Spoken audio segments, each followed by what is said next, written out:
Hello students, welcome back to your history class. Today we are doing chapter 7, Changing Cultural Traditions. So up till now, what we started with understanding the early humans, how early humans were found, the archaeological sites. Then from there we went to the writing and city life, the first cities. Uh, then we saw about writing and how city life was developed, how writing influenced it.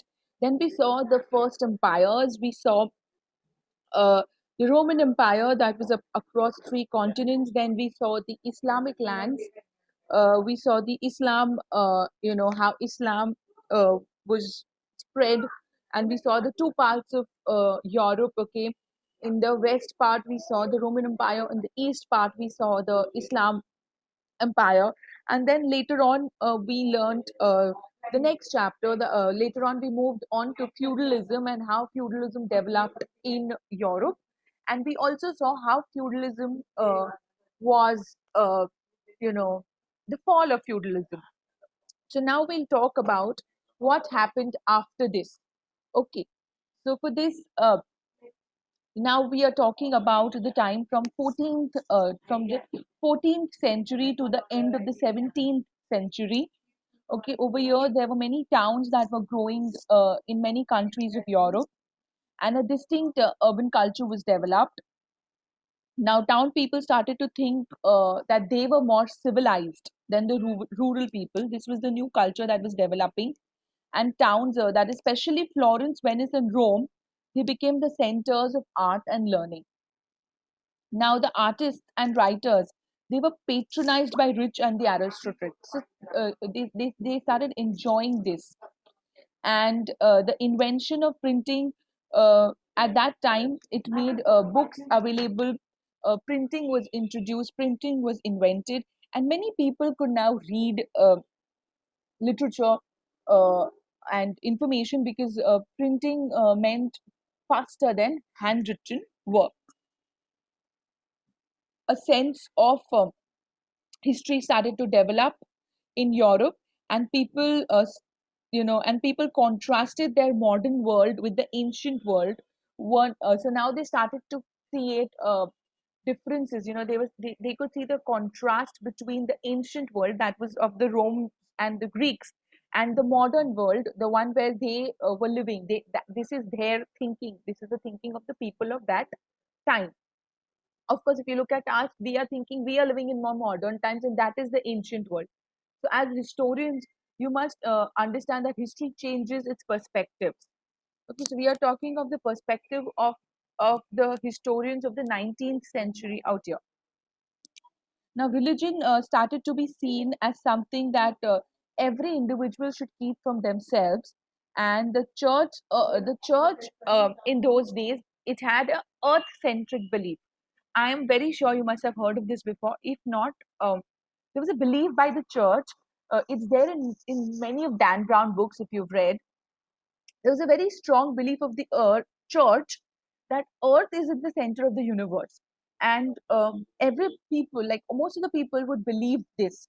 Okay, and then science came in, and scientists started to explain to them the solar system and how sun is at the center of the universe and not earth. Okay, and this new geographical knowledge, Columbus and everyone started to explore lands. So this new geographical knowledge that came in, it overturned the Europe centric view that the Mediterranean Sea is the center of the world. They used to think Mediterranean Sea is the center of the world and earth is the center of the universe. So these kind of beliefs were completely shaken. Okay, so so this entire chapter is going to be on the concept the Renaissance. Okay, and uh, like every other chapter, of course, the most important thing is the sources. From where do we know about all this? So the sources that tell us about Renaissance, which Renaissance is actually marked the changes of the cultural traditions in Europe. So the sources that help us understand this is in the form of documents. There are printed books, paintings are there. There are so many sculptures, there are buildings, there are textiles, etc. and many of these are preserved in very good conditions in archives, in art galleries, and museums in Europe and America. So there's a vast amount of material, okay, that helps us understand these things. So from the 19th centuries, historians, I'm talking about 19th century, okay, that is of 1800 to 1900. So in this century, the historians, they started to use a term which was the Renaissance. Okay, and Renaissance literally, in its absolute meaning, means rebirth. To describe the cultural changes of this period, the historians who emphasized these most was the Swiss scholar Jacob Burckhardt. Okay, so Renaissance literally means rebirth, and we are going to focus from the 14th century till the end of the 17th century over here. Okay, and the historian who has emphasized this Renaissance the most is Jacob Burckhardt.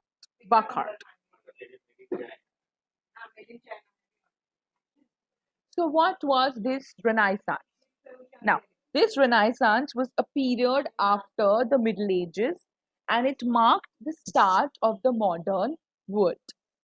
It had it basically meant new interest in old stuff like Greece and Rome, and changes in thoughts about art, religion, literature, and education. So, now what does this Jacob Burckhardt really do? Okay.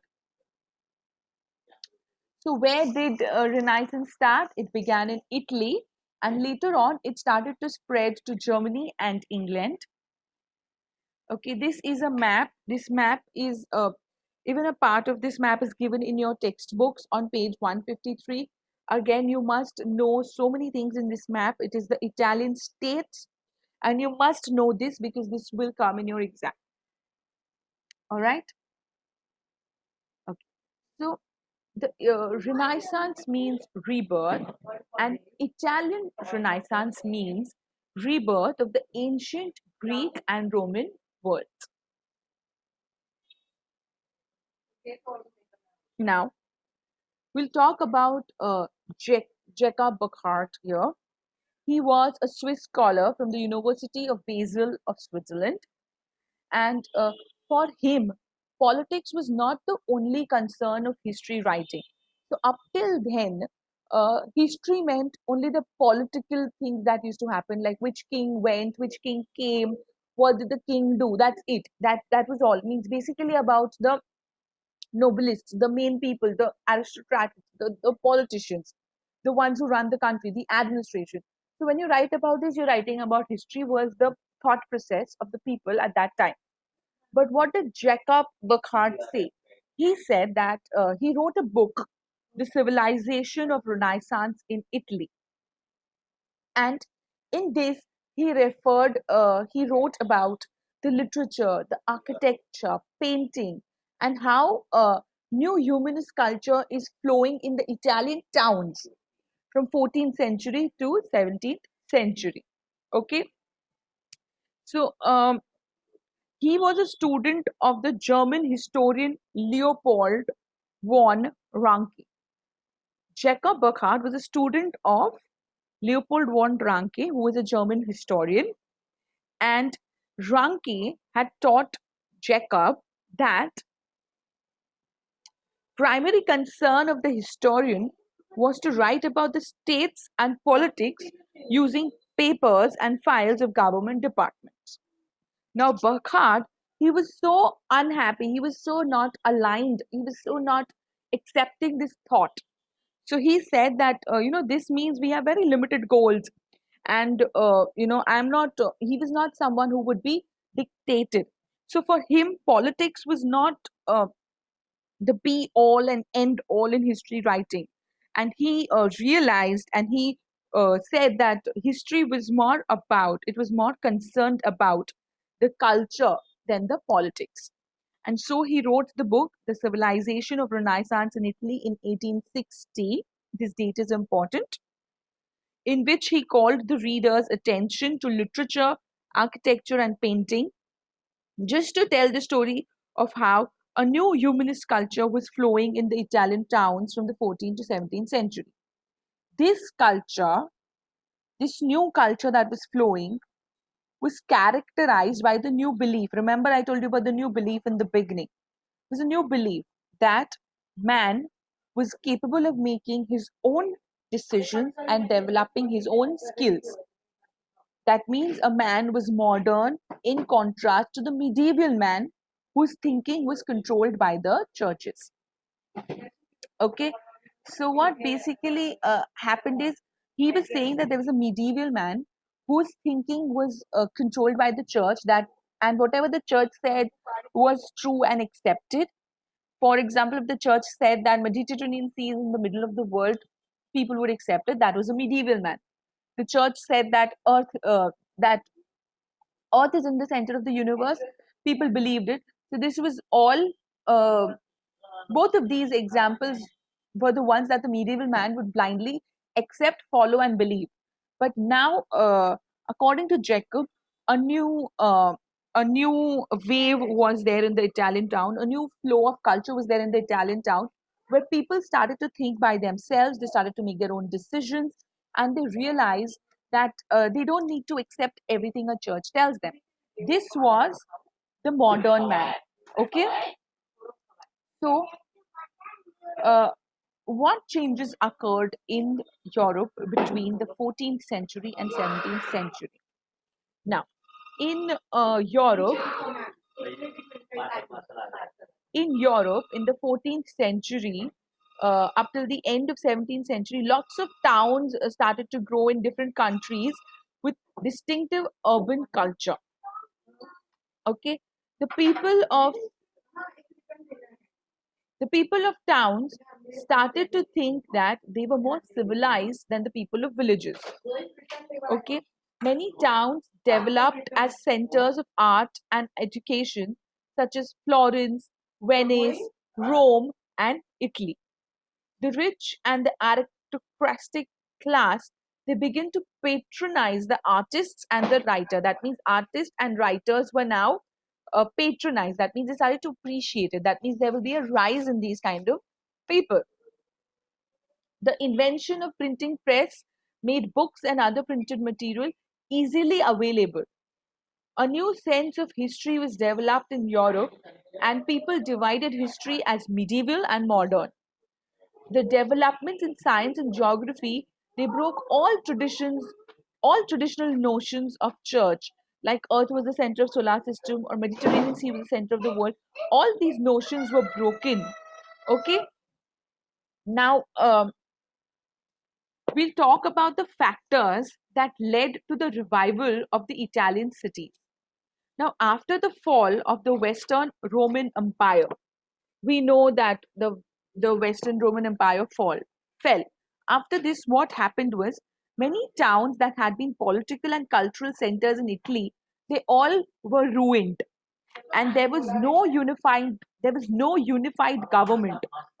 And the Pope in Rome, who was sovereign in his own state, was not a political figure. Now, what happened is there were two popes at that time, and they were not in sync with each other, and they were not fighting with each other, because of which the administration went down. So after the fall of the Roman Empire, the Western Europe started to restructure by the feudal bonds, the feudal system that we read about, and they were unified under the Latin Church.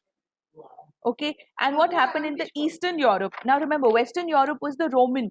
Okay, it was where the Roman Empire was there. Now the Eastern Europe was under the rule of Byzantine Empire, and later on, Islam was building a common society further west. At this time, Italy was very weak and fragmented. Okay, so remember, Western Europe was being reshaped by the feudal bonds, and they were unified under the Latin Church. And the Eastern Europe was under the Byzantine Empire, and Islam was creating a common civilization, and they were moving further west. At this point, Italy was very weak and fragmented, and it was these developments that helped in reviving the Italian culture. Now, what happened is the trade between Byzantine and Islamic countries started to expand, and the ports on the Italian coast, they were revived because of the growing trade. From the 12th century, the Mongols opened up trade with China via the Silk Route, and as trade with the Western European countries started to increase, Italian towns now started to play a central role. They no longer saw themselves as a part of a powerful empire, but they saw themselves as independent city states. Okay, so uh, two of these, that is Florence and Venice, they were republics. Okay, and others were court cities. They were that court cities were the ones that were ruled by the princes. Now, most important city, that is Venice and Genoa, they were different than other cities of Europe because over here the clergy was not politically dominant, nor were the powerful feudal lords very dominant. Rich merchants and bankers started to participate in the governing of the cities, and this helped the idea of the citizenship to strike root. Even when these towns were being ruled by military despots, the pride felt by the townspeople in being citizens did not weaken. Okay, now what is a city state? Uh, Cardinal Gaspora Contrini. I'm talking of page number 154. There is a nice blue passage on the city state. So, Cardinal Gaspara Contarini, he writes about the democratic government of a city state in the Commonwealth and the government of Venice in 1534. He says, to come to the institution of a Venetian Commonwealth, the whole authority of the city is in that council, into which all the gentlemen of the city, being once past the age of 25, are admitted. So, all the gentlemen of the city over the age of 25, they were admitted in the Venetian Commonwealth. That means they were accepted as a council. Now, first I am to yield you a reckoning how and with what wisdom it was ordained by our ancestors that common people should not be admitted into this company of citizens in whose authority the whole power of the Commonwealth lies. So, first he's saying, I'm going to explain to you the wisdom or how our ancestors came to the point that common people cannot become a part into the company of citizens. Now he's saying because many troubles and popular tumults arise in those cities whose government is swayed by by the common people. So he's saying that the reason we cannot let common people in the and make them the head of the citizens because there are so many problems that arise, especially in those cities in which the government is swayed or handled by the common people. Although there were many people who were contrary to this opinion, okay, they said that it would do well if the governing would rather be because of the ability and abundance of riches. It should not be on the basis of the ability of riches. Okay, but honest citizens that are liberally brought up, uh, they should run the country. But these people, the ones who are honest and they are liberally brought up, they are generally poor. So they are saying that they believe that the wise and prudent ancestors, they had ordered that the definition of the public rule should go rather by the nobility of lineage. That means a person has to have a lineage in the nobility. Then by the estimation of the wealth. Second, by the estimation of the wealth. Yet with that temperature, that men of the chief and supreme nobility should not have this rule alone, but also every citizen whosoever not ignobly born so that all which were noble by birth or ignoble by virtue did obtain this right of the government. So what they did is they stuck to the place where after 25, if you were a gentleman in the citizen, that means you've done all good deeds, okay, you've not ruined your name, then you can become a part of the citizenship, that is you can become a part of the council. And this was because they did not believe that only nobility of lineage should stay. They believed that every person, whether noble by birth or ignoble by birth, should gain their right if they are able. But the reason the ancestor used to believe that only the nobility of lineage and the uh, accumulation of wealth should have been the reasons to include these people was because they felt that if at all some problem comes on the city or something, uh, the only way out would be monetary, and the only people who would have this monetary help, would have the monetary aid, would be the nobility and the richer people. Okay, so we justified both the sides. Go through this passage, very important passage. We'll do this next class, role of universities and humanism. With this, I end today's class. Children, stay home, stay safe, take care, keep learning. Thank you.